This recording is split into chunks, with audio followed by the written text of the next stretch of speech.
Good morning and welcome to the February 28th, the last day of February business meeting. And first off, I'd like to introduce our new county administrator.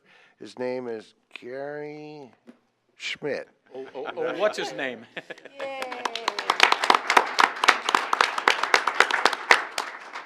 This is Gary's first meeting, so if anyone in the audience sees him go sideways, be sure and straighten him out. I'm sitting on the wrong table, Commissioners. I'm used to being at the staff table. So we need to use the words and get it to flow. Administrator Schmidt. You can call me anything you want, Commissioners. Really? Yeah. Well, anyway, we'd like to yes. welcome you, and we look forward to many years of working with you and the community to do what our job is, and that is to do the business of the county. And anyway, with that, would you please take the roll? Yes, Commissioners, your staff support today is Nate Boderman serving as County Counsel, Mary Rathke serving as Clerk to the Board. The roll call, Commissioner Humberston. Here. Commissioner Fisher. Here. Commissioner Schrader. Here. Commissioner Savis. Here. Chair Bernard. Here, please join me in a pledge of allegiance. I pledge allegiance to the flag of the United States of America and to the republic for which it stands, one nation, under God, indivisible, with liberty and justice for all. Well, Mr. Administrator, what's up first? Yes, Commissioners, first we have a presentation to recognize Raylene Meyer, the Oregon Fair Association's 2018 Fair Board Member of the Year. To present this is Laura Zentner, Director of Business and Community Services. Welcome.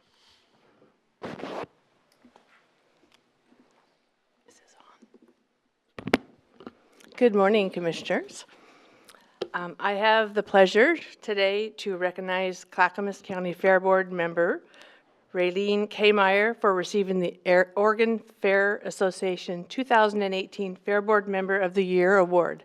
And before I actually do that, I would like to have Raylene come up and sit here, as well as Ted Coons, the president of the Fair Board.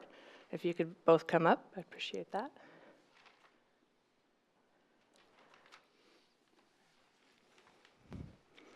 Thank you. So by way of background, the Oregon Fairs Association was formed in 1928 to provide inspiring leadership, create agriculture and education opportunities, and develop strategies and techniques that enhance and advance the state's 36 county fairs. Every year, the OFA presents the Fair Board Member of the Year Award to honor a member of an Oregon Fair Board who has gone above and beyond his or her expected responsibilities and has made significant contributions to improve the fair he or she represents. And so again, the Oregon Fairs Association has recently presented the 2018 Fair Board Member of the Year Award to Clackamas County Fair Board Member Raylene Meyer.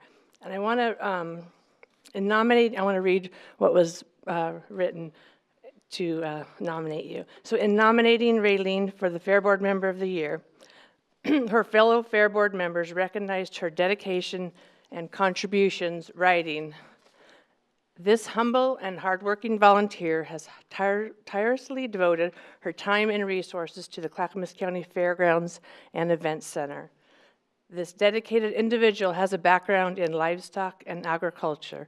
In fact, she was an FFA advisor for many years and even showed sheep at the Clackamas County Fair when she was an FFA student. Raylene is not afraid to get her hands dirty.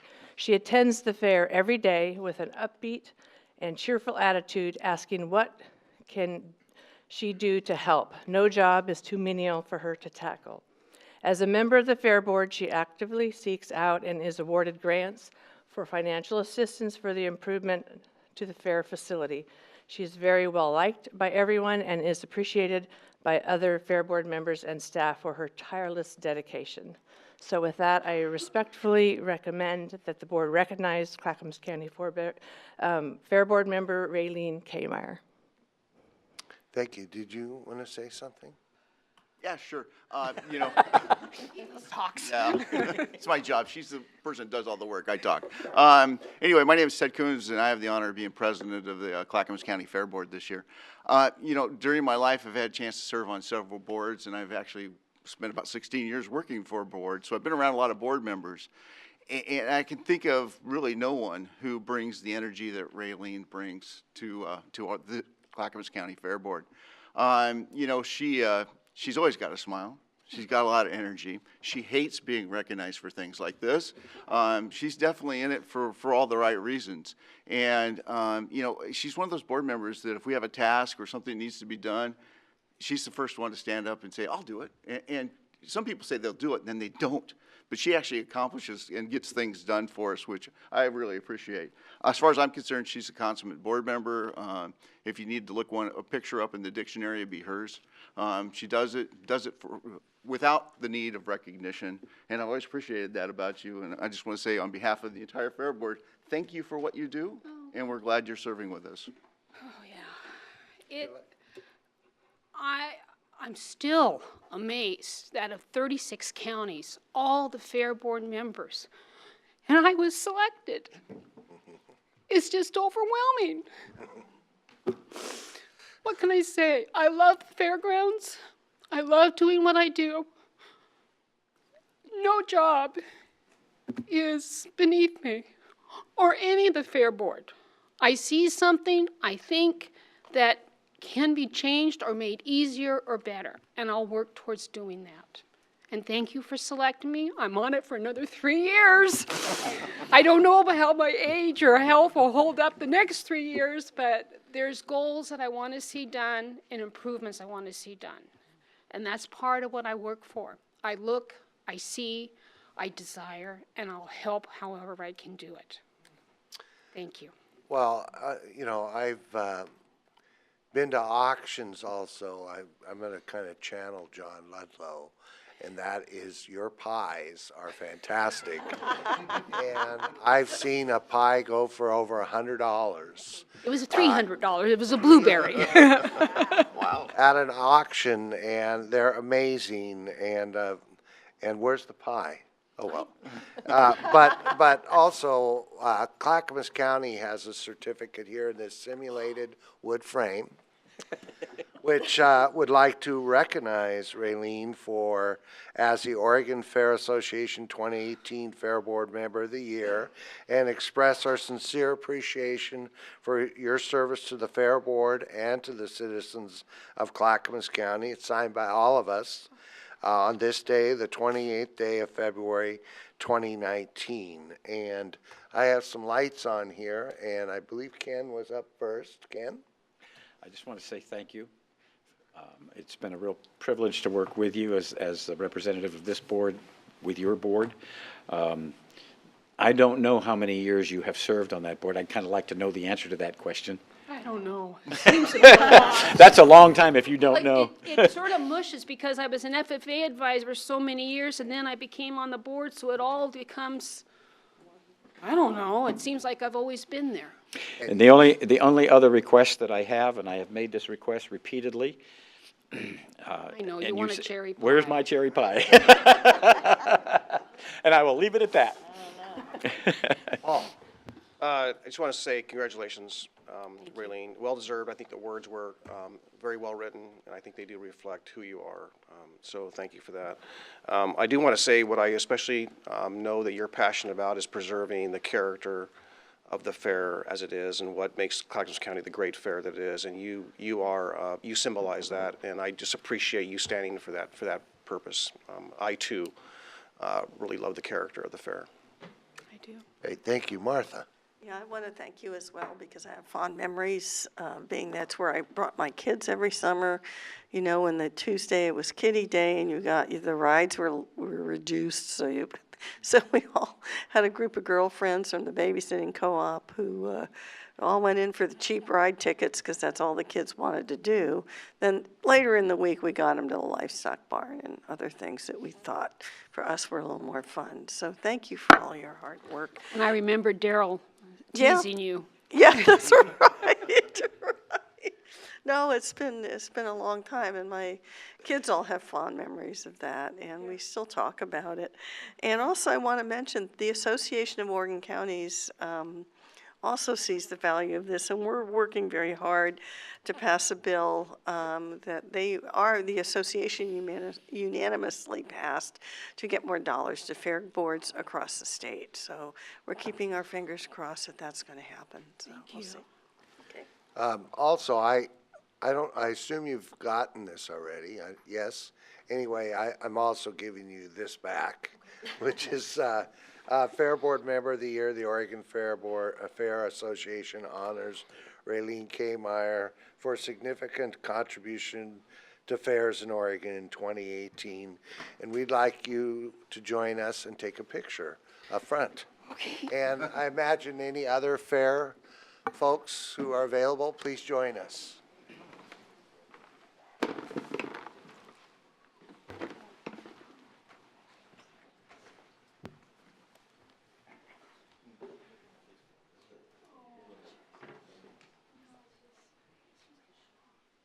These pictures will be available for $4.95. This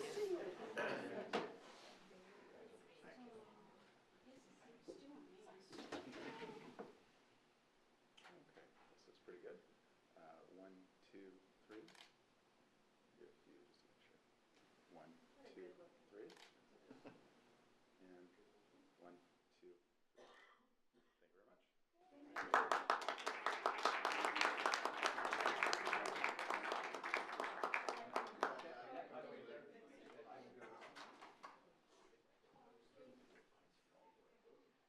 I do remember Daryl giving you a bag.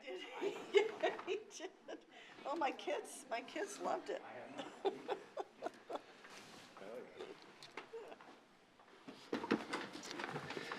Well, the next item on the agenda is citizen communications, and I have two, Les Poole and Shirley Morgan.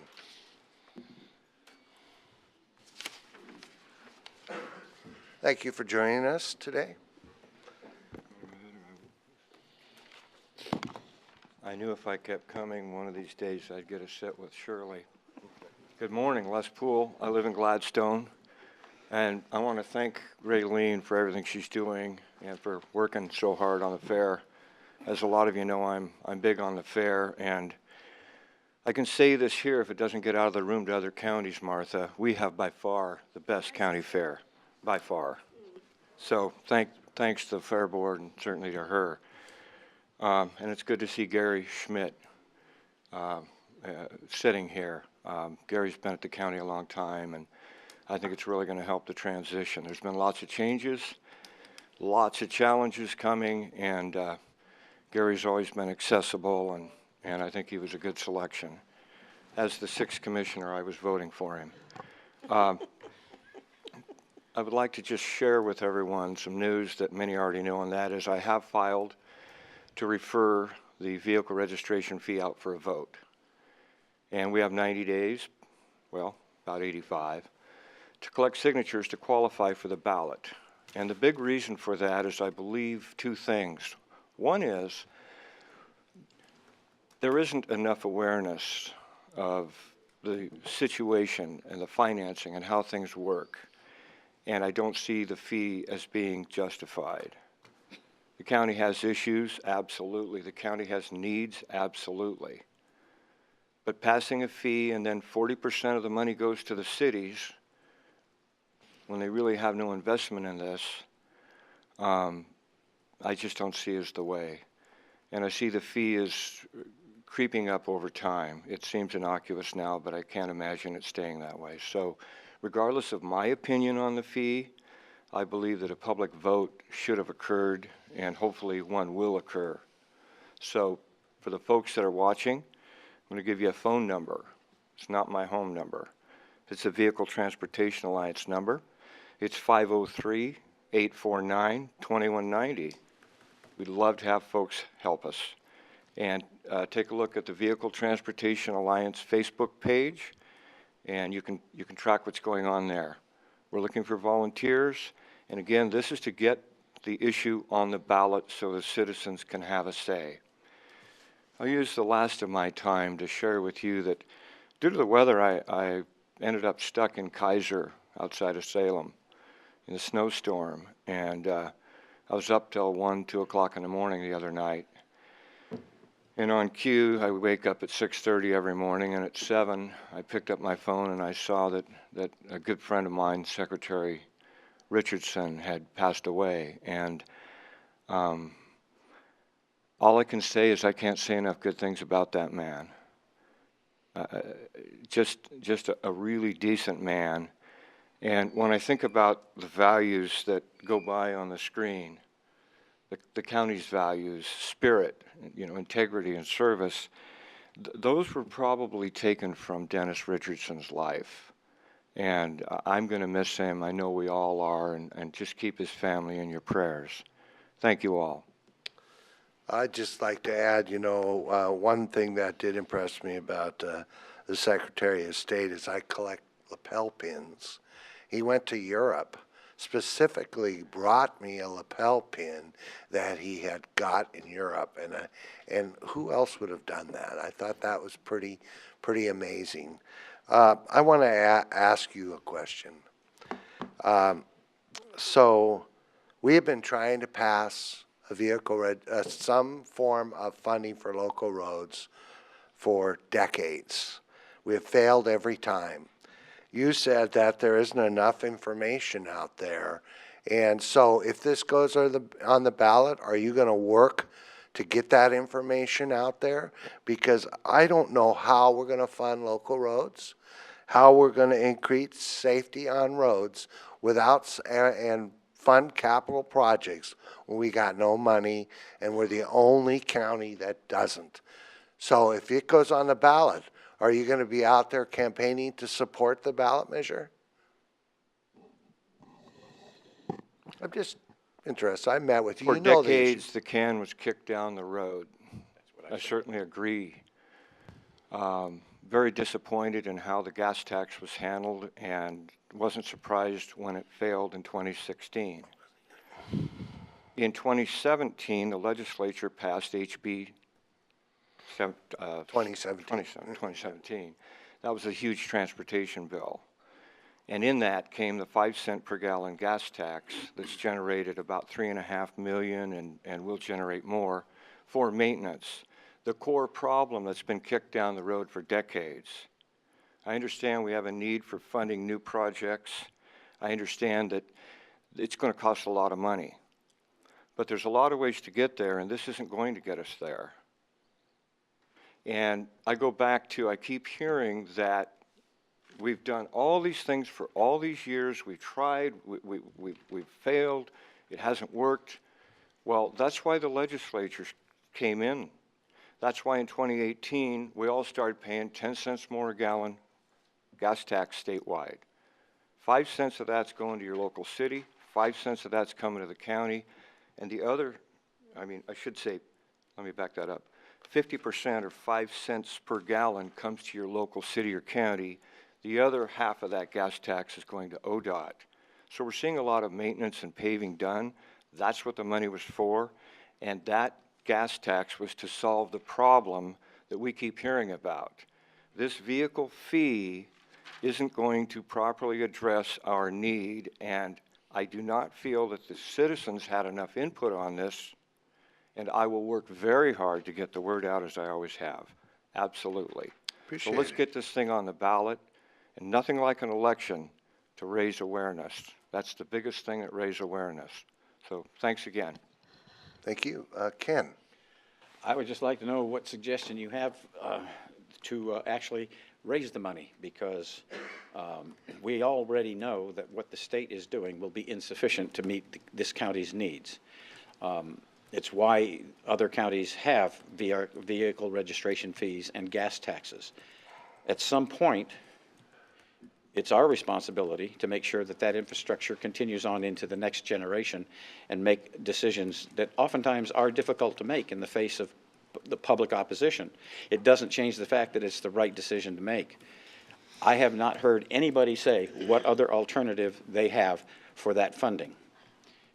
No one. The only thing I heard was either people did support it and understood they needed to pay for it, and they came here and they spoke to that, and they sent us letters, or people who were opposed to it didn't have a solution, and their primary opposition was they agreed the roads needed to be taken care of, they didn't want to pay for it. I don't know what else we could do. We did the responsible thing, which is make sure these roads are taken care of. If you have an alternative way of financing it, I would like to know what it is. Well, given that we're in citizen comments, I'll make it brief. There's a concerted effort to redirect some of the funds from HB 2017 back to roads. The message from the public over and over is that we're ignoring our roads. We don't want to hear that there's a pot of money that's for something else that can't be touched. We can amend HB 2017. There are LIDs, LIDs, local improvement districts. One of my concerns is that the county is receiving a couple cents per gallon in the tri-county tax. That's never been mentioned. Another concern is that when I look at how much focus we've put into planning and getting grants for all types of transportation things, we don't have a focus and a real partner for our roads at Metro. We don't. And so where's the message to Metro, and where's the energy from the county and from other jurisdictions to say, we need more grant programs, we need more availability? You know, the citizens would probably even agree to tolling to pay for some of these things. And that's a source that we've been talking about for a long time. Unfortunately, the way the government, and when I say the government, I don't mean you, but the way the state is going about tolling is not going to solve the problem. So we could be up here for the next 20 minutes, but I think she's ready to speak. But certainly tolling is an avenue, and if tolling were used to pay for increasing capacity, the citizens generally would support that. But that's not what's going on out there. So I appreciate it. I'll try and be back next week. I have to ask a question. Are you suggesting tolling on local roads? Not at all. I'm suggesting... Then tolling is a totally separate issue. I'm suggesting tolling for specific highways. Which is a different issue than... No, you could literally, there's some things you can do for the Sunrise Corridor, for making it happen, getting the grants, putting a focus on it. Because there's one thing I've learned about government. When an issue becomes big enough and important enough, the focus changes, and the walls and all of the things that block us or prevent us from moving the needle in a different direction are brushed aside. And it's very possible, with a concerted effort, leadership from local people, leadership in this area, so that we get more funding and focus and planning and attention to our roads, that would be a wonderful day if we could get there. In the interim, I would close by saying this. I believe the county should have referred this out to the citizens for a vote. You're asking for millions of dollars. I believe the responsible thing to do would have been to put it out for a vote. Thank you. Paul? Well, I know that this is not a discussion item, and I know that we don't have a lot of the time. And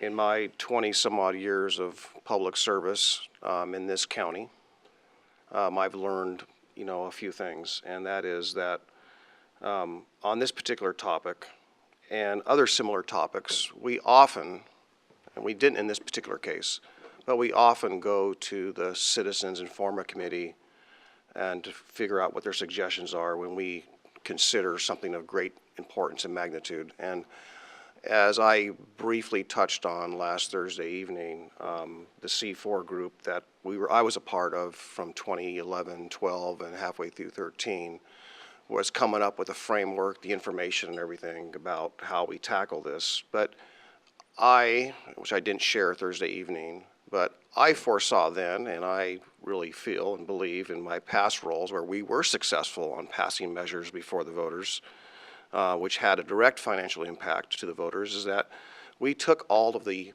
people, most especially the citizens who were impacted or felt that they were either not adequately involved or had different opinions, but we took all the dissenters, if you will, included them as well, advocates and dissenters, and formed a committee to ask the questions that I even heard asked here today.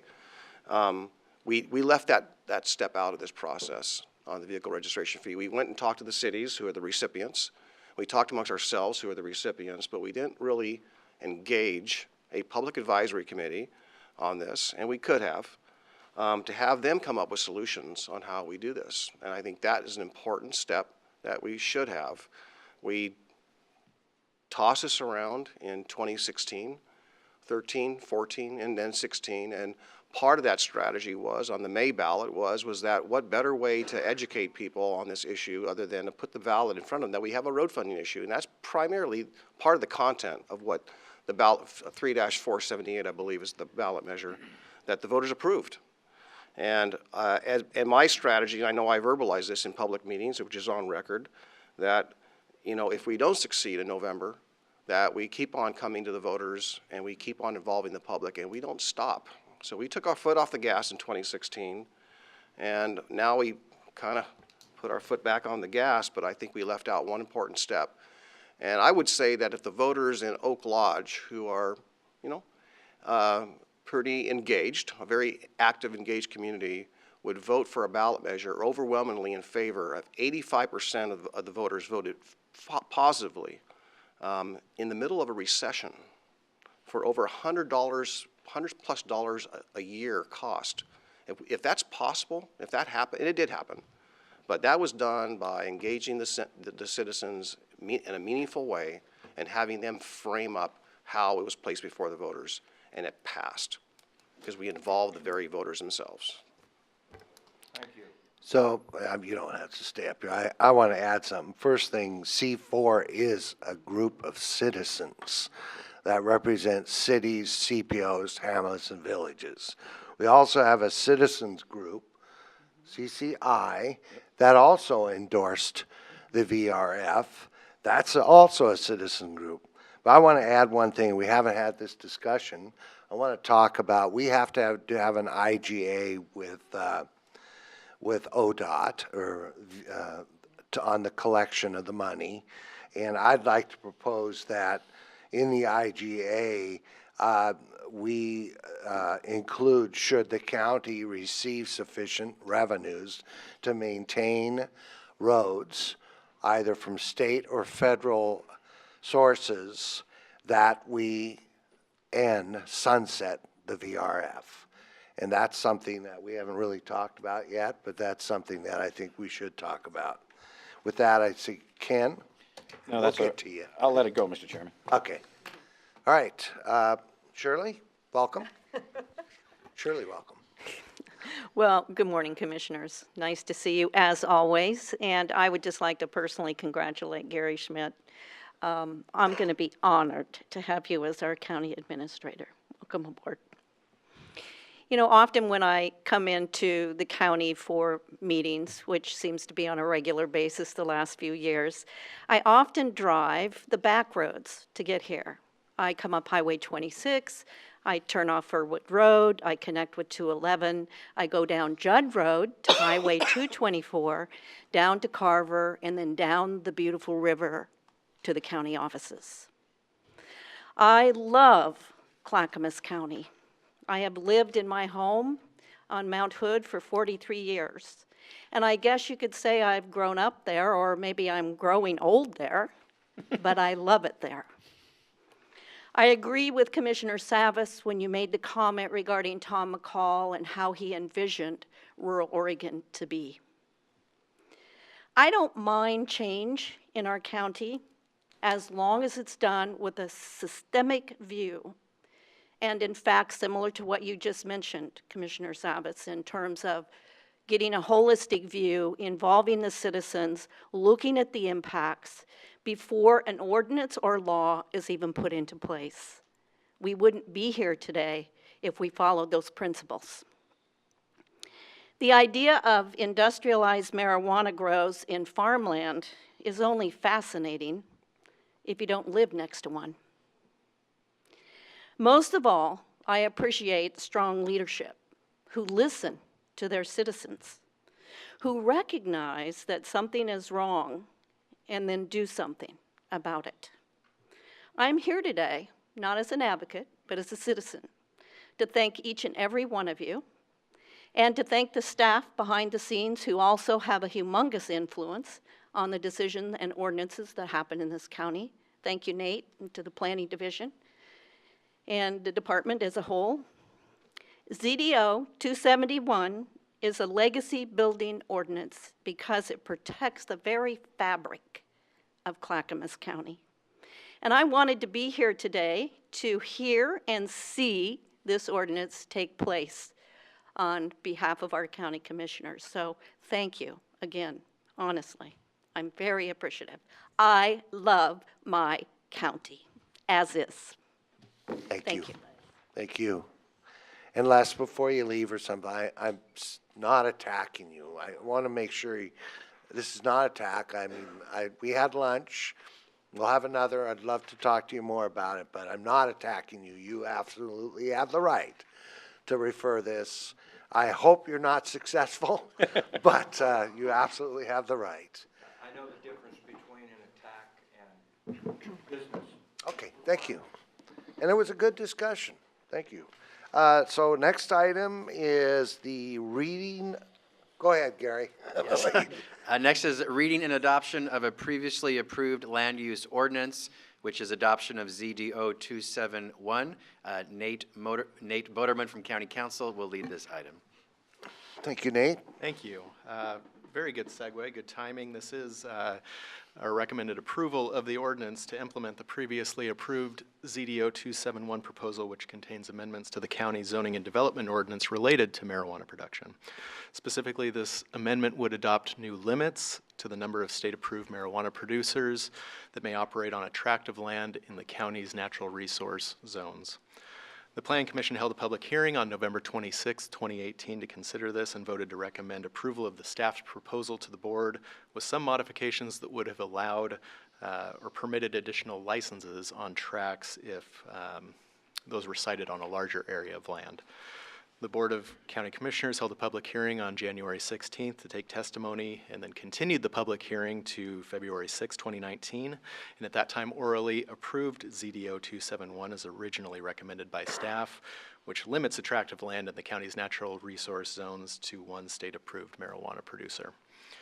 In addition to the producer limitation, you approve certain non-substantive amendments to Section 841 of the ZDO as well. These non-substantive amendments do not contain any existing change or any change to existing policy, but do clean up our regulations by adopting clarifying language that, among other things, standardizes the provisions related to property access, corrects references to the licensed engineers, completing the noise and noise and odor studies which currently exist in the ZDO, and clarifies the applicability of the existing noise standards.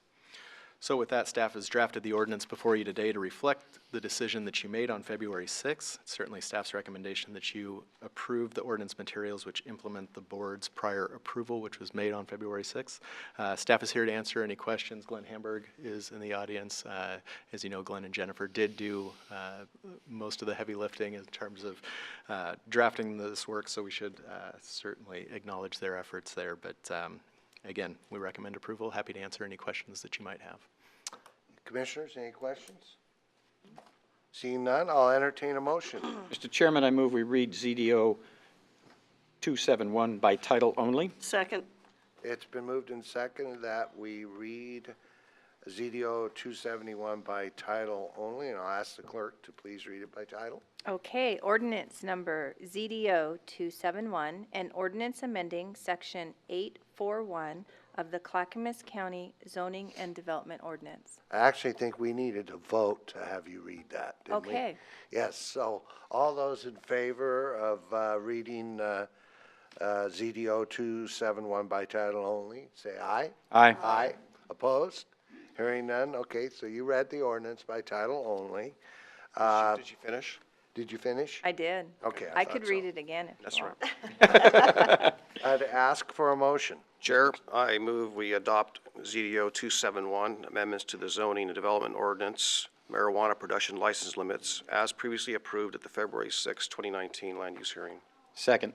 It has been moved and seconded that we adopt ZDO 271, amending amendments to zoning and development ordinance, marijuana production license limits, as previously approved at the February 6, 2019 land use hearing. Any further discussion? All those in favor say aye. Aye. Aye. Opposed? Hearing none, motion carries. Thank you very much. You're welcome. Can I have just want to make one comment? I don't know. I didn't have a chance to share this with Administrator Schmidt. But I learned this morning, I got a commissioner from Deschutes County who called me to alert me to a Senate Bill 365. Could be wrong on the number, but apparently it's a bill that would eliminate regulations on marijuana, take away the controls we currently have. And so I would, perhaps when you have your strategy meeting, you can discuss that or look into that. But place, manner? Time, place, manner. Time, yeah. place, manner. It would eliminate time, place, manner regulations in rural parts of the county. So I don't know if we're aware of that, but I would just want to alert you that I did receive a phone call this morning from Commissioner in Deschutes County. And that hearing is today. Currently happening right now, from what I understand, yeah. We'll have our legislative staff check out the bill. Obviously, too late for today's hearing, but we can still make comments afterwards if it still has legs. So I'll keep you posted, Commissioners. We do have some folks monitoring that online right now just to see what the outcome is, and we've been in contact with Chris Lyons and Trent, legislative liaisons, just to make sure that they're aware and see what needs to be done this afternoon. And the Transportation Development Director, Dan Johnson, just texted me and says the county is aware of it and is monitoring the bill. So we're on it. Thank you. So our amendments today become law today. For ZDO 271, correct. So we did attach a emergency ordinance, or I'm sorry, emergency clause to this particular ordinance. And so if we're getting technical about it, it will become effective tomorrow. But yes, as immediately as possible. So it's having a hearing in a committee right now. It's not on the floor. Now, Correct. So, Okay. Mr. Chairman, I have a question. For the sake of discussion, if the state preempted, what does that do to an ordinance that's already been passed at the local level? so with time, place, and manner regulations, because it's land use, that would be an interesting question, because typically under state law, land uses that are validly existing can continue to operate. They're grandfathered in, as we've talked about at length in the context of this particular proposal. And so and I haven't seen the text of the bill, but if for land use, if we are precluded from regulating time, place, and manner, that would invalidate our particular regulations on that. What we recommend then is that we roll those back in our particular ordinance. But then there'd be a question as to whether the validly operating uses could continue. And again, nothing to say that the state couldn't preempt that on a different level, but if they're looking to do that in the land use context, which is typically time, place, and manner, there'd probably be a pretty good chance that those uses could continue. I just want to make sure I understand that. So if effectively our rules would be grandfathered in and would continue. I'm sorry, no, our rules would be invalidated. Okay, that's why I was asking, because okay, that's, so it would be invalidated. So, yeah, our attempts to regulate time, place, and manner would be precluded. Okay. As far as the uses that are validly existing, which have already been approved, those could probably continue. Okay. Martha? Do we know who the chief sponsor of the bill is? Just out of curiosity. I don't know, we'll find out right away. I and don't know get if that it's to you. legislative or the industry is asked, and then it was done on behalf of the industry. I'd kind of like to find that out. Thank you. And Ken, what are the stats on marijuana businesses? I think 12 or 14% have already gone under because of the overproduction's driven the price down dramatically. I can remember just a year and a half ago, it was something like $6 an ounce, and now it's down to I don't know, $1 or something like that, depending on where you go. Not that I go there, but I drive past. Like doing I some was gonna say, shopping, are you? no, I don't. I keep telling you, bourbon is sufficient. And then a number of the growers have reduced their staffing by something like 80% because of the reduction in the price. So what I predicted on this years ago, and I think other people see it the same way, frankly, that is just like when there was prohibition on alcohol and they eliminated prohibition and there was a big scramble. Everybody wants to make a bunch of money. A lot of people use too much of their own product, don't know how to run a business, whatever it might be. And so things will shake out over time and settle down to a much more rational approach to this business. So you don't use a crystal ball? I don't use a crystal ball. I just wondered. But, you read a little history, and it's not too difficult to figure out roughly what's going to happen as things go forward. All right. Well, next up, we have a public hearing. Administrator Schmidt? Yes, Chair Bernard, a public hearing relating to the vacation of McNary Road. Nate Boderman also will lead this item. Thank you. Of course, we wait for Administrator Schmidt's first meeting to present before you a process which will be completely unfamiliar to everybody. This is the vacation or a hearing associated with the proposed vacation of McNary Road. Not to say that you're unfamiliar with road vacations. To the contrary, you approve a number of these, but they're approved on consent. And the reason that this one is different is because under state law, if the applicant gets 100% consent from affected property owners, as affected property owners are defined in state statute, it eliminates the need for a public hearing. In this case, 100% of the affected property owners did not sign the consent for one reason or the other. I'm sure that we'll hear why during the public portion of the hearing, which is why we are required to hold a public hearing on this one. And again, first time this has ever been done as far as anybody can remember. You may recall we briefed you last fall as we began to become aware that this may be a possibility. We briefed you on just the procedure associated with this particular action. To simplify things, I think the best way to approach this is to treat this more or less like a land use hearing. And I'll be clear that this isn't land use. This doesn't arise out of our zoning and development ordinance, but the procedures associated with providing due process are more or less the same, where we would hold a public hearing, allow all those interested to speak, and then you would deliberate and then make a decision. And so I think that's probably the best way to proceed, since that's a format that most are familiar with. So that would be my recommendation. State law on this, as far as whether to grant or deny a vacation proposal, is pretty general. Really, the only standard found in state law is whether the vacation is in the public interest. Now, our own county code has taken it one step further and helped define what should be considered when determining whether a vacation is in the public interest. And if you refer to your staff report, we've listed out those 8 or 9 considerations. And so I think that's probably a starting point for where you may want to direct any questions, comments you have for staff and anybody presenting today. But at the end of the day, what we're really measuring is whether or not you feel that this proposal is in the public interest.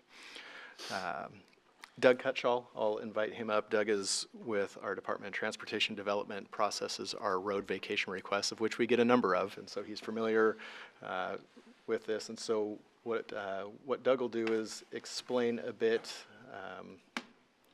about where this is, the conditions on the ground, and we'll be happy to field any questions that you might have. And again, at that point, you can open up the public hearing, take any testimony. I understand that we do have a couple folks wanting to testify on this, and I guess we'll just go with it as you see fit. So, Doug? Good morning. I'm Doug Cutshaw with the Department of Transportation and Maintenance. You all have probably signed off on several road vacations, like Nate had said. And this is a little different. This is the first time I've ever done one, and I've been here coming up on 20 years, come March 7th, when we have lunch. Anyway, this is what we're vacating in the yellow. It doesn't quite go to Norma Road. It stops short of Norma Road about 104 feet. The road has been a road or a right-of-way, but not necessarily a road, since 1939 and has never been developed. It's in a ditch, in a ravine, and it serves no public purpose. It provides no access. It's excess right-of-way that we don't necessarily need. However, we have some abutting owners who oppose the vacation for one reason or another, and that's why we're here. I suppose to hear their testimony.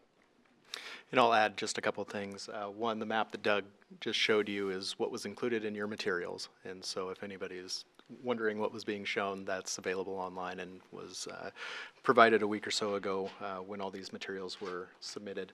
The other thing, just to clarify, so sometimes the terms get confused when we're talking about right-of-way and roads and what's developed and what's not. And so, typically when people use the term road, we all think of a turnpike improvement that's fully constructed and that people drive over.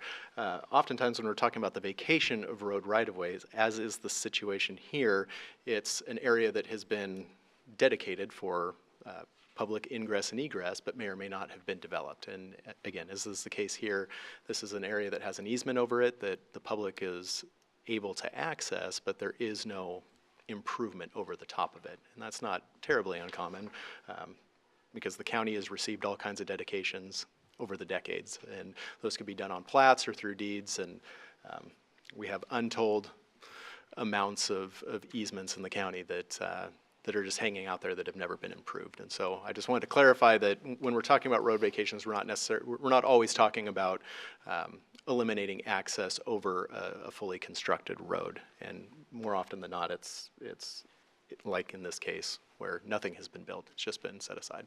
I'm going to ask a question first, even though I didn't turn my light on. The property is owned under Clackamas County right now, and no, it's just an easement for a road. Okay, that answers my question already, and I think I saw Paul on first. Right. So it's basically a road on a piece of paper on a plot map. It is not a road per se. I know where this is, Right. And I know it will unlikely ever be a road because the nature of the topography and the water and creek that goes through there. So my question is, what is the purpose of the petitioner, do we know, for petitioning to have the road vacated? For what reason? For a future development of a subdivision that will not affect any of the area below a certain line on a map. Okay. What they want to do is vacate the road so they get a little more density, a lot or two in the subdivision. Okay, so they which won't, really they hasn't won't been use the determined. land, but it'll change the calculation, the mathematical Yes. calculation for the density? Yes, sir. Ken? How many residents currently live on that easement? 6. 6? How many are approving, how many voted to approve the vacation? Well, in the course of the few months that we've been doing this, several of the abutting owners have changed their mind about the vacation and are willing to vacate the road now. We have one person that has not signed a consent to vacate or has not contacted me with a desire to vacate the road. So, and I don't know if. So at this point, they're 5 here. of the 6 Yes, sir. are okay with vacating the road. Yes, sir. Thank you. All right, any further questions? All right, I'll open the public hearing, and I have 3 cards, and I'll call them up in order. Jesse Cheragino, Mark Walters, and then after that will be Rick Nelson. So Jesse and Mark.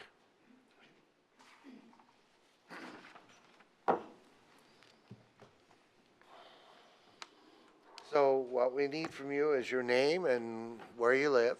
and Hi, my then- name is Mark Walters. I live at 16150 Southeast Norma Road.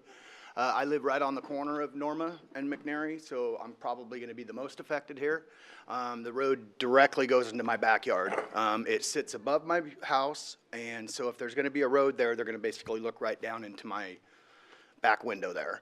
I don't know, I'm not against development at all. My concerns is really the intersection. If anybody's aware of that intersection, it's probably one of the most dangerous intersections I've seen. I've lived there for about 12 years. I watch people run that stop sign all the time. It's a very narrow area, so meaning it goes from McNary Road doing like double wide with parking spots and a sidewalk down to barely can even get 2 cars around this intersection.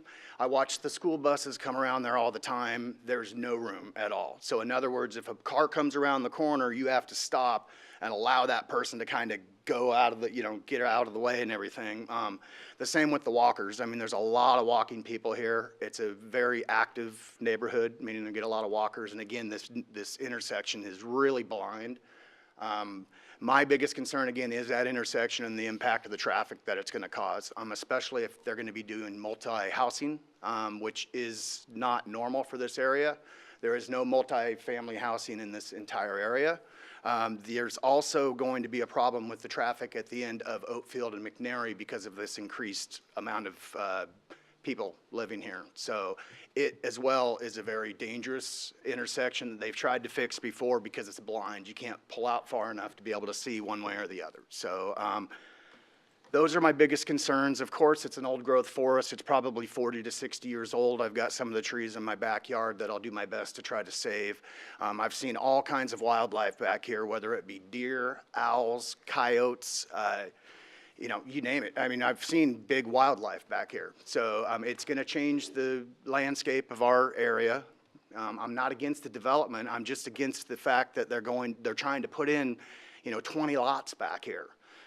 Like you had mentioned before, there's a big ravine that runs through this entire area. There's a creek that runs there that's natural all year round. It runs all year round. I'm concerned about the creek as well. I mean, it runs into the Alder Creek watershed, which runs into Johnson Creek, which runs into the Willamette River. These are all things that are going to affect the entire neighborhood, and not just us, but the people below us. We do sit up on a bluff, and again, this all runs downstream. So I don't really know what else to say. I'm a little bummed out to see the forest go. Like I said, I've lived there for about 12 years. It's where everybody comes and congregates. The entire neighborhood brings their dogs to my backyard. I didn't used to have a fence there because I allowed everybody to go into the back forest. They used my backyard at will. I was fine with that, but obviously lately with everything going on, I felt the need to have to put up a fence to kind of mark my territory to let people know, this is my backyard. This isn't an easement. So the easement that you're talking about is actually farther up. But again, my backyard is the easement. I never consented to vacate. I'm not against vacating, but from what I understand, I believe he was the person I talked to on the phone. I don't really have any rights here from what I understand because I'm on the intersection itself. So again, it comes down to the intersection. It's a very, very dangerous intersection. It's not my side. It's actually the other side that's going to be a huge concern. There's a huge tree there that's probably like 60, 80 years old that blocks the entire corner there. So if you're going to improve our side and allow more traffic to come, that's going to be a concern. You can ask the people across the street. They've got kids there. You come whipping around that corner and there's kids there. It's a very narrow area. I appreciate your time. Thank you. Thank you. That clock didn't beep. It didn't beep. It didn't, sorry. Yeah, I was going to, so the applicant for the development, has that occurred? Yes. It has occurred? Okay, because I was thinking, and it's done? Approved. So I was just thinking, could we add on some intersection improvements, but we can ask that after. Paul, go ahead. Yeah, so I know the area really well. I have some friends that live on Sky High Court, which is right around the corner. So I know this area real well. And so I think your comments and concerns are reasonable. And so I'm not, but I did have your first concern. I just want to clarify the understanding. So that's what struck me, is that you are the understanding that a road will be built on this area and will overlook your home. Yes. So the ravine is in my backyard. That ravine is my backyard, so the road actually sits above me a little bit. It's not a road per se now. It's always been basically a driveway, just a gravel driveway that accesses into his property. But yes, it sits approximately 15 or 20 feet above my house. So with all the construction traffic and all of the new traffic that we're going to have, they're basically looking right into my living room. Right, so I'm going to look to Nate, Mr. Boderman. Sorry for, No, we that's had a all little right. distraction there. As I understand it, vacating the road means there will not be a road, correct? Correct. Okay. Correct. And so the action, and it's a little confusing since the vacation and the subdivision application apparently are happening concurrently. But what's before you today is the removal of the right to travel over that area. Now, that's not to say that in the other separate action, which isn't before you today, that they didn't grant or require that a new road be put in there. Okay, so do we foresee an easement on any piece of this vacation? Pardon me? Do we foresee an easement on any part of this vacated road that's before us A today? portion of the road will not be vacated to allow for ingress and egress to the developed parcel. Okay, is that adjoining or adjacent to this gentleman's Yes, property? it is. It will be adjacent Okay, to now it. I understand. Just wanted that Can clarification. I also say that the area that you're talking about is 25 feet across, that they're asking to have access into this. His property comes to a point, a point. And where you go directly across McNary, that point is what he's trying to give access to his property.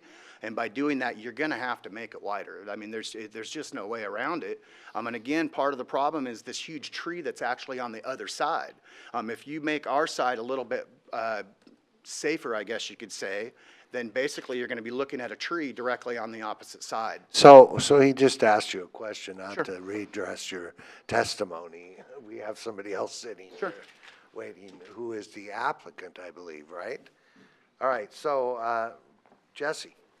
Yeah, yes. So I'll use the beginning of my 3 minutes. There's his comments, the part that doesn't make sense is we have an approved subdivision application and we don't need the vacation for the subdivision to work. It adds, there's two added benefits for us is the county's road requirements change, so we have more flexibility if we have the vacation. And as Doug mentioned, we do have the ability for up to 2 more units if we decide to do the extra units. That's the two benefits. And so all the other things that Mark's speaking to they're gone, they're passed, they've been approved. We do have intersection requirements and so if we get the vacation or not, there's 2 sets of requirements we have to follow. These sets of requirements are, again, more flexible for the county approval on our new road, which allows us actually to get further away from Mark's house sooner and further away from the other neighbors sooner. If we don't get the vacation, our road has to be bigger, and if our road is bigger, we're closer to their homes. So that's really the only part of this vacation those are the 2 things it affects. Everything else has been approved. We can move forward without the vacation. We just have a bigger road to build. It's a 3/4 improvement, as the county calls it. So we only have curbs and sidewalks on our side. We would be paving past the middle line. In either case, we'll be doing that. It's just the road will actually have separated curbs and sidewalks and more asphalt if we don't get the vacation. So if we get the vacation, it's a lesser standard that allows us to have more flexibility in getting egress and ingress, in and out. So the rest of that, their concerns have been addressed at the land use hearing, and the county has, I want to say, 17 pages of conditions for us to follow in doing that, either case. Okay. Are you done? Okay, Ken? So, in listening to the other gentleman, it sounded like his biggest concern was the safety of the intersection, of the whole discussion that he engaged in. Are the requirements that the Planning Commission has put on you going to address that intersection and make it safer? Or if they haven't done that, can you do that? Well, it'd be better if those guys addressed if that's, because I don't know the definition of what's safer. We do have to do curbs and sidewalks and ADA ramps. We have tree removal we have to do at the entryway. I mean, there's a list of requirements that I don't have in front of me that are required regardless of which scenario we have. And so, for me to say if they're safer, I don't know the definition of what does that mean? There's gonna be more traffic, there's more houses. If someone, but there is going to be sidewalks. There is no sidewalks now. There'll be ADA ramps. So again, the county has those requirements, and most of that intersection requirements don't really change. The biggest thing is that the width of the road changes. So if we have to do a private road versus a public road, the public road gets bigger. But it doesn't change the sidewalks. It changes more. Like you have the planter strip between the sidewalk versus you don't need the planter strip between the sidewalk. You have to have, 32 feet of pavement instead of 26 feet of pavement. But it doesn't address the really pedestrian differences. I'll ask staff. Maybe you can give me a better answer to that question. Do you have any idea whether? I'll start my comment by saying I have not seen the decision whatsoever, but as a matter of course, we have development review staff that typically looks at that. And so up in our engineering department, we have staff that is looking at things like sight distance, intersection, those safety measures associated with the development of a subdivision like this. And the process is that they would take their comments, pass those down to planning, and those become incorporated in the 17 pages of conditions that are typically associated. I can't tell you what those specific conditions are, how those address safety in this specific context, but that's a part of our process that we go through, and we have staff specifically trained to look at that and recommend those safety functions, I guess you can say. And the development's gonna happen no matter what we do. Could I add something? I apologize for interjecting. My concern isn't really on our side of the road. There's plenty of room there. We have a 5.5 acre forest back there. The concern would be on the east side of the road, the northeast corner. Paul? Okay, so I'm looking to staff, and I just want to make sure and I appreciate both your input from both of you. So if I understand it correctly, just correct me if I'm wrong. The development's been approved. The easement that overlays this vacation is already going to happen regardless of whether or not we vacate the property. Exactly. And that, if I heard Mr. Siriano correctly, the Cherhino, correctly, by not vacating the road, it could exacerbate the impacts to the gentleman, this gentleman here. So it would seem that, what was your first name again? Mark. It would seem that Mark's issues would be somewhat mitigated a little bit if this vacation is actually approved. Okay. On my side, yes. Okay. Again, I don't think I'm sorry, go ahead. Is that correct? Somewhat. He says, yeah. We are not going to vacate the road up next to Mark's. So you're both in favor of vacating of this vacation? I'll answer for him. He would probably like us to vacate the part behind his house. Right. But we really can't, because what he was pointing out, the property is only 35 feet wide at that point. The county road requirements require 29.5 feet of development. I can't develop something to 6 inches. So if he wanted to give me an easement for 5 feet or 6 feet, then we could still vacate his. It would be the same difference. Right. So, but either way, the goal is to get away from his house as quickly as possible. I've been working with engineering over the last couple of weeks to actually change they've given me some variances to get the road standards if we get the vacation, so we can get the road away from their houses faster and away from the creek faster. Right. Okay, thank you. Now I think I have a pretty good grip of what you're up against. Yeah. Okay. Thank you. Richard? Thank you. Richard Nelson. Thank you. I'm Richard Nelson. I live at 6308 Southeast Brownlee Road. We've been there about 40 years. And our property, we own about a little over 2 acres that abuts the proposed area vacation. In principle, I don't have a problem with the vacating the right-of-way. My question essentially is, it's unclear to me whether or not the right-of-way would be vacated as split down. It's a 60-foot right-of-way. It's not clear to me if it would be split right down the middle, which I think it should be. It will be. It would be, okay. Yes, sir. The other question would be, if it is not vacated and the commissioners decide not to vacate, it's my impression that the improved right-of-way, or if it would remain a county road and developed as a county road, it would run 160 feet from Norma down McNary, the area that is proposed to be vacated. Now, alternatively, if the right-of-way was vacated, would that roadway still run 160 feet down, or would it kick over into the proposed development Never sooner? going to develop the road. I'm sorry?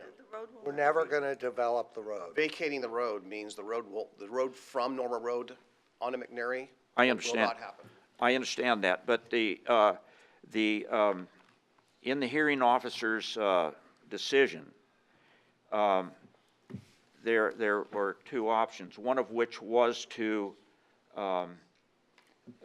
through vacating, but if the road was not vacated, it would run 160, for example, may I just read? It says, if the road is not vacated, a minimum paved road of 24 feet wide with a structural section per standard C100 code for a local roadway. The roadway improvement shall extend from Norma Road a minimum of 160 feet. Correct. Okay, now that's if the McNary Road is not vacated. Correct. Okay, if McNary Road is vacated, there is no minimum length that the roadway has to be developed. So my question is, it seems to me it provides the developer more flexibility to kick his access road into his property. Right. So my question is, will that happen? We don't propose to vacate the entire road out to Norma. The entire right-of-way out to Norma Road.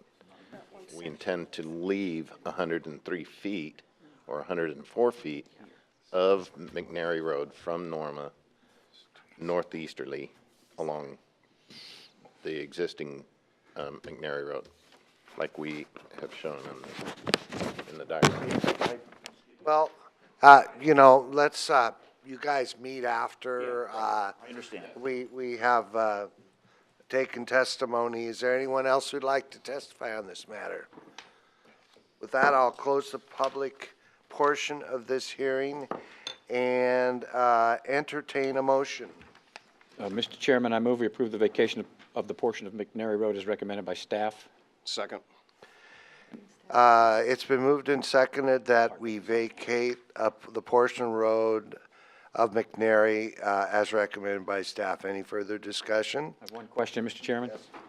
I want to confirm whether or not I know the law correctly or not, but if the part that would be vacated, is that split down the middle and then the land is attached to the property owners on each side of the road? Is that correct? Yes, that is typically the default unless there is other evidence that the original dedication came from only one side, which doesn't seem to be the case here. Okay, thank you. Jesse's grandfather dedicated property to McNary Road back in 1939. The 30 feet? He gave up 30 feet. Right, right. So, yeah, just At so, some area along McNary Road. yeah, so just for people to know, is that typically when they plot areas, they foresee there might be a road go through there. So half of the road, 60 feet wide, half that 30 feet is basically part of the property of one owner, and the other 30 feet is the adjacent lot. Been through this before. But I think I heard from the testimony today, everyone's concerns will be actually alleviated and remedied by vacating the road. So I am fully supportive of this. I have heard nothing no one here today that's testified or made an argument that we would do otherwise. So it's perfectly reasonable to me. Commissioner? Yeah, I just have a question for Nate. Commissioner Hummerston did the motion on as recommended by staff, but staff, as I read this, recommended that we hold a public hearing to determine if vacating the road is in the public interest.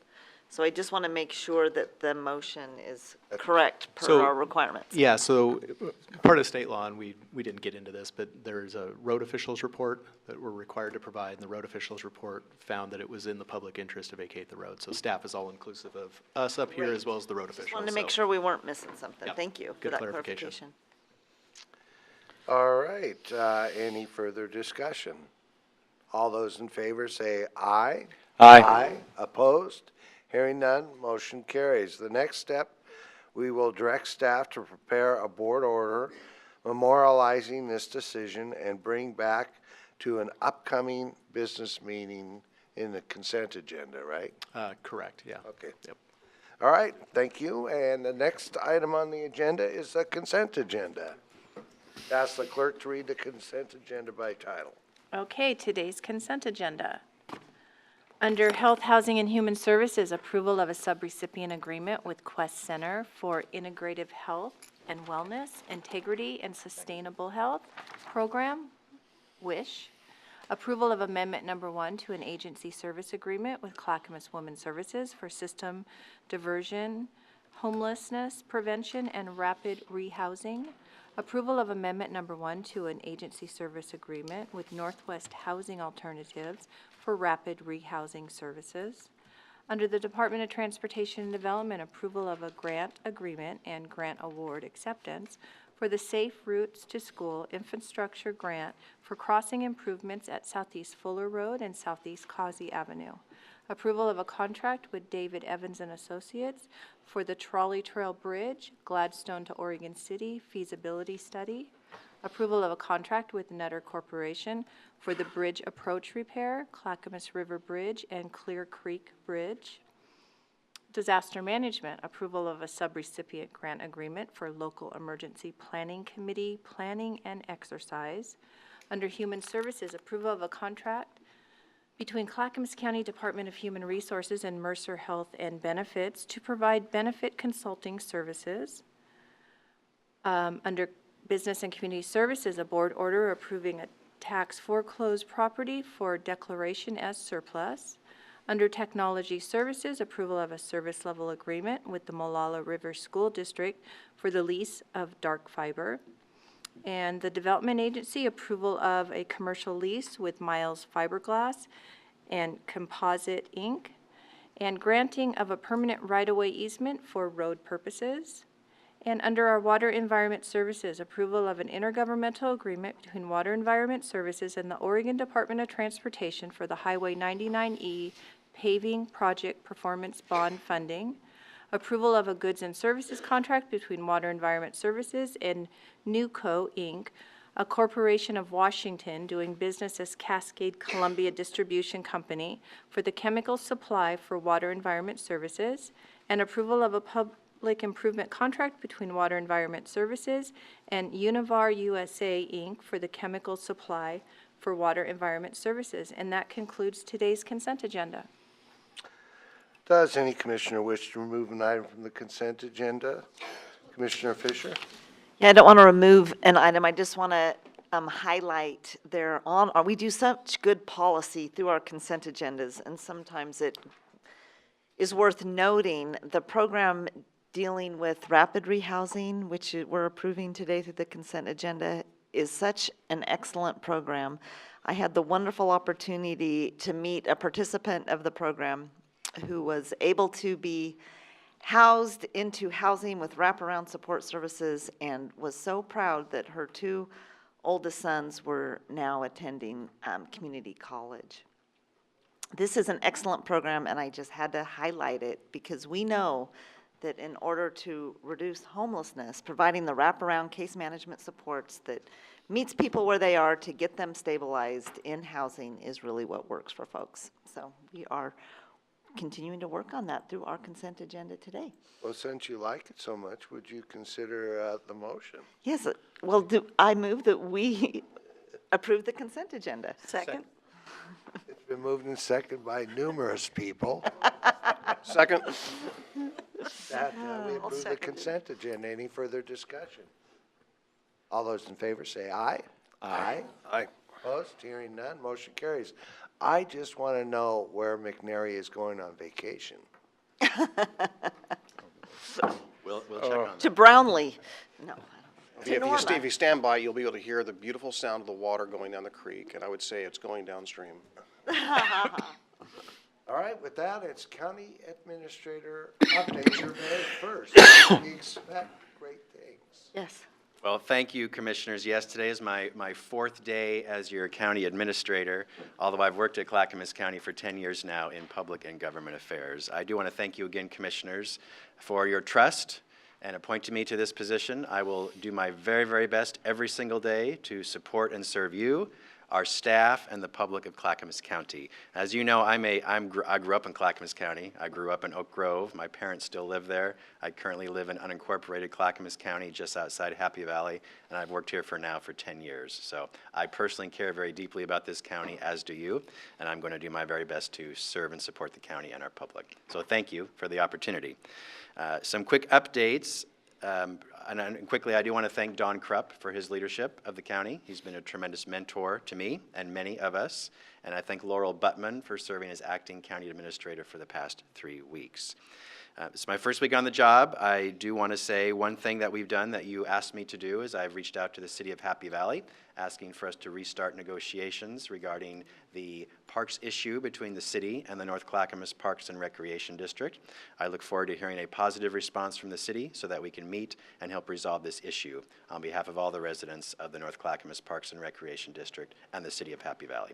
So it's one of the first good things I've done this week, I hope, for you on your behalf. Quickly, relating to the vehicle registration fee, I'm sorry I didn't say this earlier. We do have a website on the county webpage that has great detail about all the information related to the vehicle registration fee, the cost, the programs, the potential projects that would be served and supported. So I would draw anyone who's interested in that information to the county website at clackamas.us/transportation/VRF. And we'll link that to the homepage as well so the public can see what that entails. A reminder that there are no policy sessions next Tuesday, March 5th, because the majority of the commission will be at the National Association of Counties Legislative Conference. There will be a business meeting, though, next Thursday, March 7th. And then finally, I want to share some good news with you, and this is something Dawn did that I will continue to talk about the great things that county government does to support our public, because sometimes we don't always hear that good news, and I would like to share just a few highlights. First, that the application period has now opened for Water Environment Services, WES, their annual River Health Stewardship Program grants. Grants of up to $30,000 are available to groups within the Portland metropolitan area who seek to improve watersheds located within the surface water areas served by WES. The application deadline is April 30th. Last year, WES distributed $270,000 in project funds. Program information and applications can be found on the WES webpage from clackamas.us. And second, I want to recognize one of my former colleagues in public and government affairs. Strategic Communications Manager Amy Kyle has been appointed to the Board of Directors for the International Association of Public Participation, IAP2 to the local Cascade chapter, which is the Pacific Northwest region. IAP2 is one of the world's leading professional communication organizations that helps promote and improve the practice of public participation and public engagement with local governments. And the county is a member of IAP2. I've worked with Amy for 10 years now, and she's an incredibly creative, dynamic, and strategic leader, and will serve very well on this board, and this also helps support us here in Clackamas County. That is my update for today. Thank you, Commissioners. Excellent job. Commissioner Fisher. Yeah, thank you, Mr. Chair. I am going to defer my communications because I am hoping we can wrap this up quickly and not miss Chris Hoy's retirement. His event is today. It started 20 minutes ago, and I hope my colleagues can join me there. Great. Kim. I will be quick. I had a meeting today with Judge Liniger and Judge Wetzel regarding the idea of a veterans court to deal with veterans with PTSD, drug and alcohol problems, and mental and emotional problems. I know this is something that Commissioner Schrader had been on in the past, and I think it may be timely now, and the judges are interested, so I will be working on that, and I'll bring reports forward as I get more information and learn more about how this is done and where it is done. Our CLT initiative is moving forward. We have an interested party that may be interested in locating a production facility in Clackamas County. We will be courting them assiduously. Our staff has prepared an ISP general outline, and so I expect within the next 2 months to see a business plan as requested by the board. I attended a community meeting over the weekend in West Lynn that included state senator, state representative, two representatives from the City Council of West Lynn, and a representative from Metro, and it was just a community meeting of about 50 to 60 people. Had questions about what we do, how we do it, how we intersect with the other agencies. It was a very, very positive meeting. And at that, I will stop there and turn it over to the next person. Oh, the dog. Thank you. Between you and Mary, I won't forget that dog. Right. So this is Colby. He's a good-looking fellow who just so happens to be looking for a new home. He is a happy and excited guy that really loves people. He would do best in a home with children 13 years or older. He is not a fan of cats. If you're ready for an awesome, playful, happy guy to join you, come meet him today. For more information about Colby or other adoptable dogs, please contact Dog Services at 503-655-8628 or www.clackamas.us/dogs. Thank you, Commissioner Salas. Yeah, since I've been a commissioner, I was made aware of, and actually prior to actually becoming a commissioner, I was made aware of a challenge with funding for a number of our museums in Clackamas County. A couple Wednesdays ago, we attended, as we have in the years past, the annual retreat, if you will, with the Tourism Development Commission, the TDC, we call them.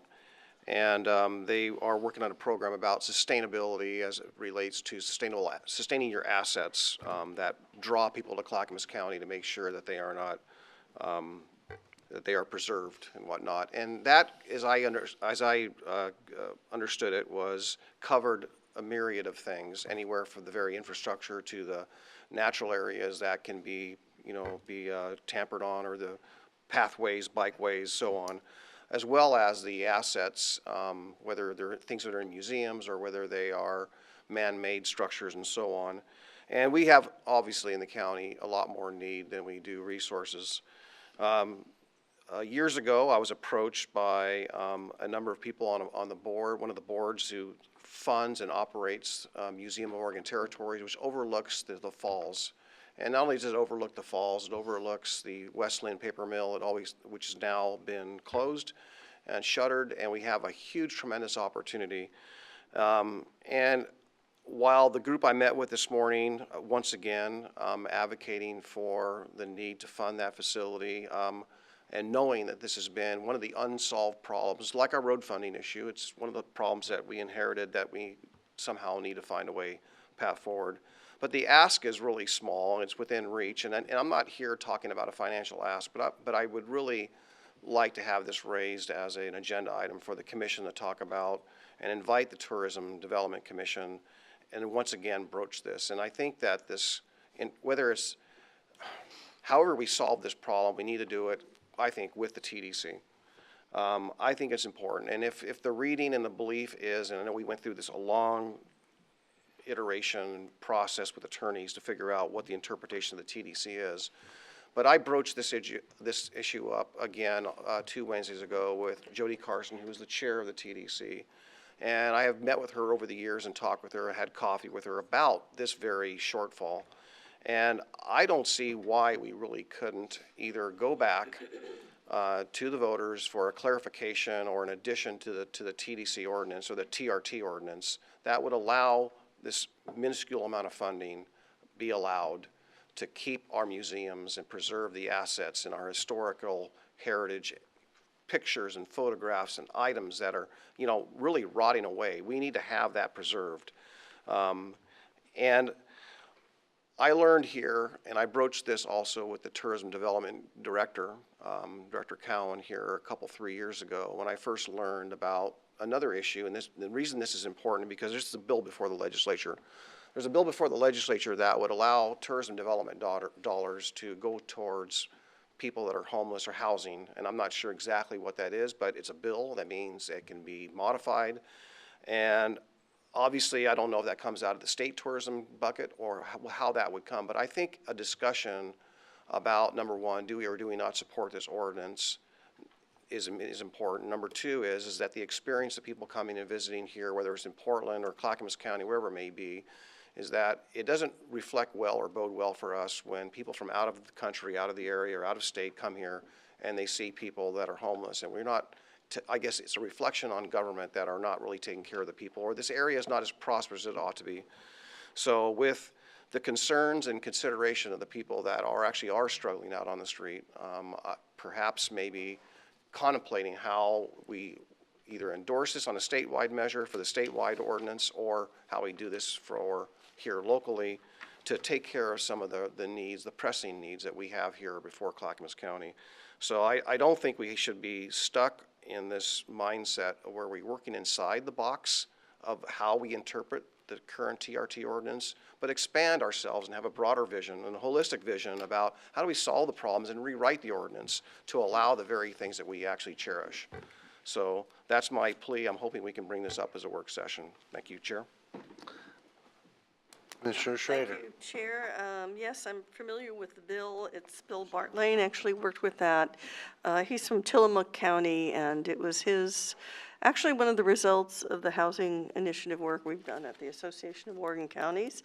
I think that it seems to have some legs, but Orla right now, the Oregon Restaurant and Lodging Association, has issues with it, as we might expect. So we'll see what happens with it. I don't even remember the number of the bill.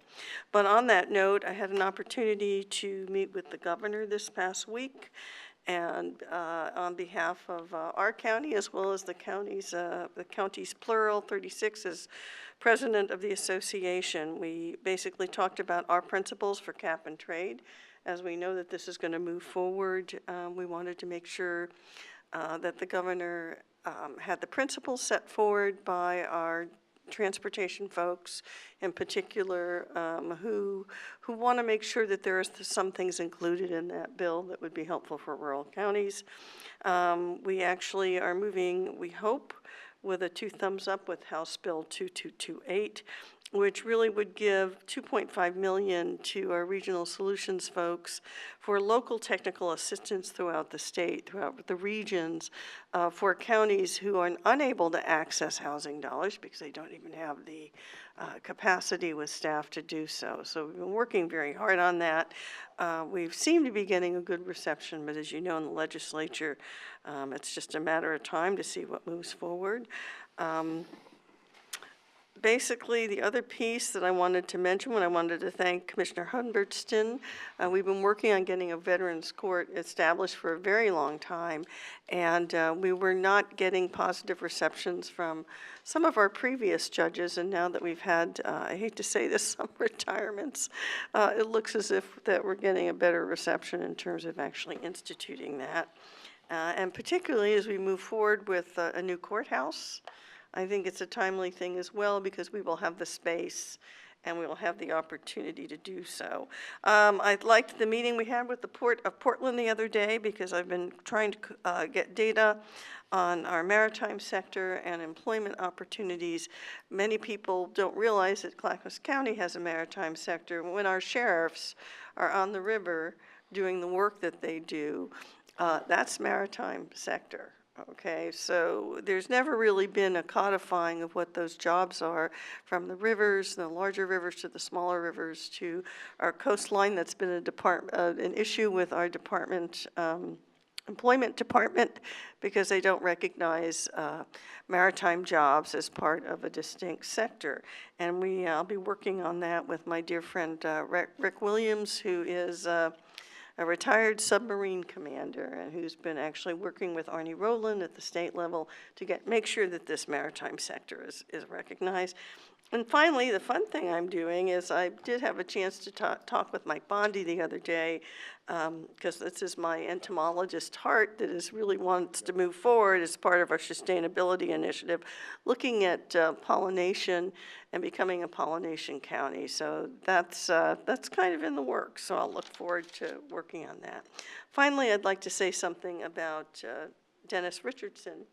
I had an opportunity to work with him on general government ways and means when I was in the legislature. He was smart, he was astute, he was very, very wonderful to work with. What folks don't also know about Dennis is that he was a big supporter of the Oregon-China Sister State Relations Committee, and I sit on that board now. And largely, he visited us here in March of 2018 when we pulled together an international trade forum. He was always a champion of our connections to China. He traveled there many times. And I had an opportunity to go with him or meet with him in San Francisco with some of the hierarchy of the Chinese, continuing to talk about those opportunities there. So rest in peace. Secretary Richardson, I enjoyed working with you. You will be sorely missed. And now I have the word of the week because I noticed the art stuff actually already happened. But that's okay. People can find plenty of arts things to do this week, even if I don't mention them on my chat here. Okay, leadership is the word. The action of leading a group of a people or an organization. Did you know? Leadership has many synonyms that can help support an organization. Some include guidance, management, supervision, initiative, and influence. We're looking at Gary as we say this.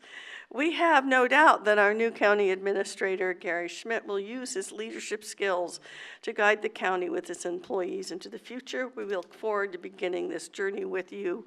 Welcome, Gary. Thank you. Great. Who did you pay to do that, Gary? I did not write that, I swear. It's because staff has great confidence in So Gary's abilities. I'm gonna be very short. Last night I attended the first meeting on a proposed Metro bond someday in the future, 2020. It's called T2020, which will go before Metro voters to fund transportation. This is actually one of the reasons I said an IGA with ODOT on collection of VRF might be something we'd consider. Should that measure pass and county got appropriate revenues to maintain roads. Basically last night it's 2 meetings a month. And it'll be for about 1.5 years. So we're going to be working hard to make sure that Clackamas County gets what it needs. I'd say, we talked about values, and one of the issues that Clackamas County has is a jobs housing imbalance. 70% of the citizens of Clackamas County have to drive other places to go to work.